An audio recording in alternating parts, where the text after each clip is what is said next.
Hello po mga kabisyoman. Ito na po ang part 2 ng pagkakabit ko ng ilaw sa aking motor.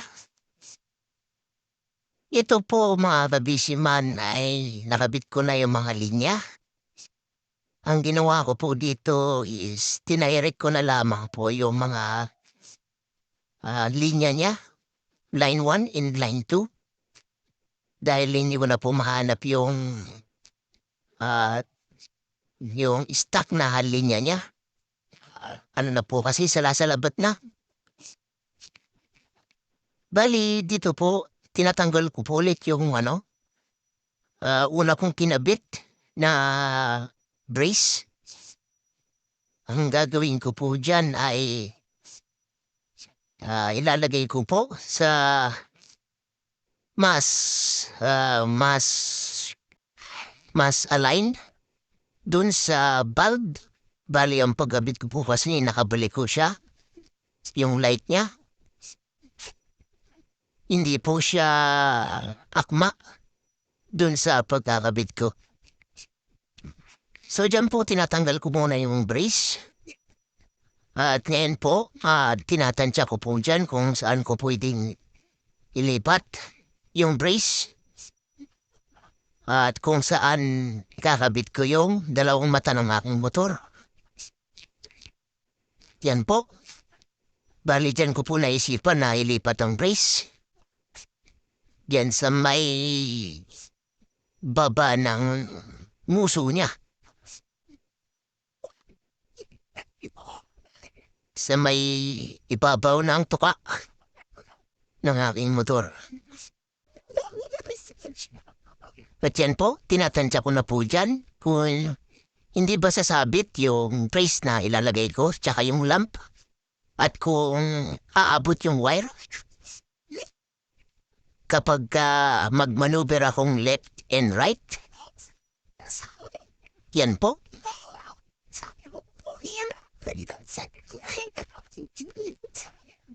Ayan po ang brace niya. Bali, dyan po ako magbubutas.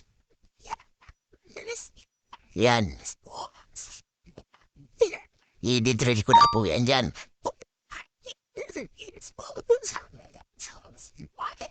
Ang ginamit ko po na drill dyan is yung kasize lang din ng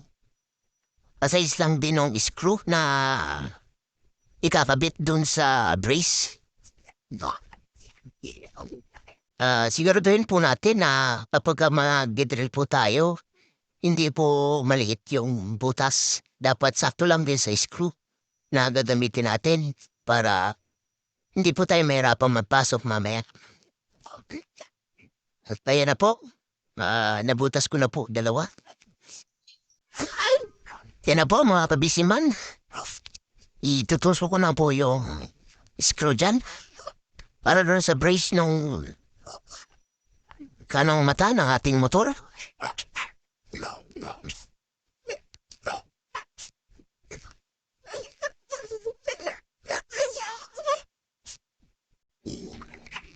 Yan at ang sa kaliwang brace niya. Kalagay natin kaliwang mata. Yan po. Let's keep watching lang po at ibababit ko na ang ilaw. Yan po, higpitan lang po natin ng screw at konting adjustment lang.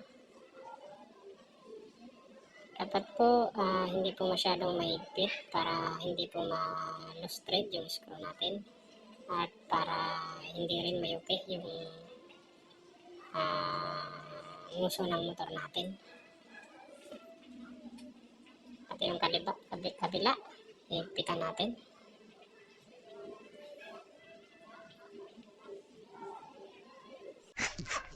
Kaya na, double check natin kung matibay na siya. At ayan po, ababit na natin yung sa right lamp niya. Right? So yan.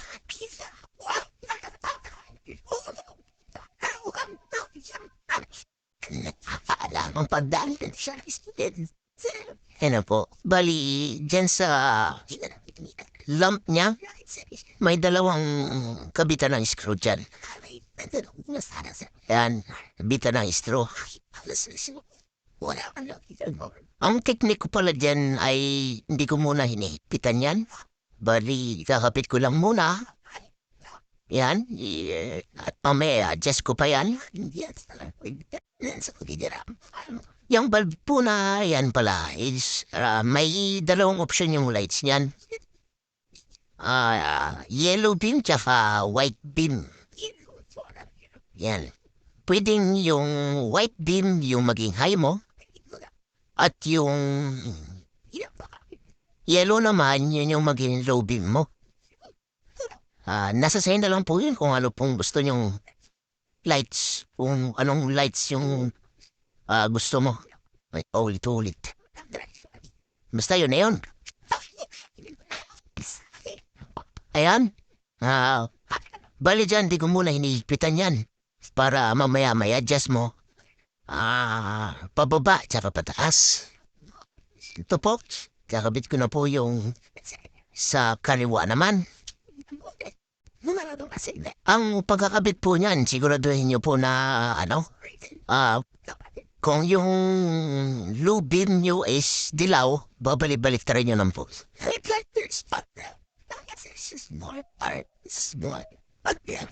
Yan. Ino-off ko lang siya para malaman ko kung saan ko ipoposisyon.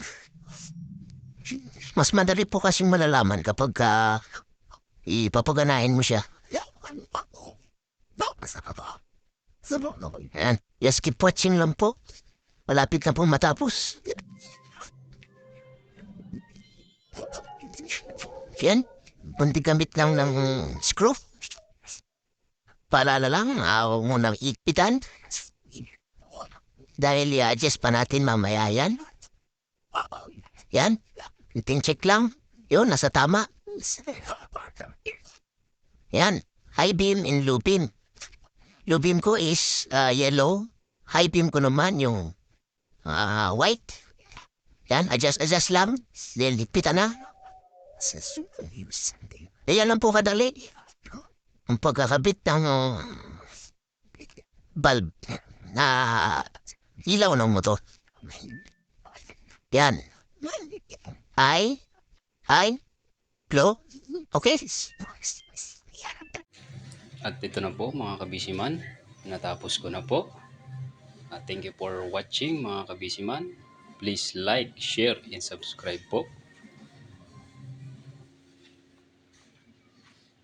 Thank you.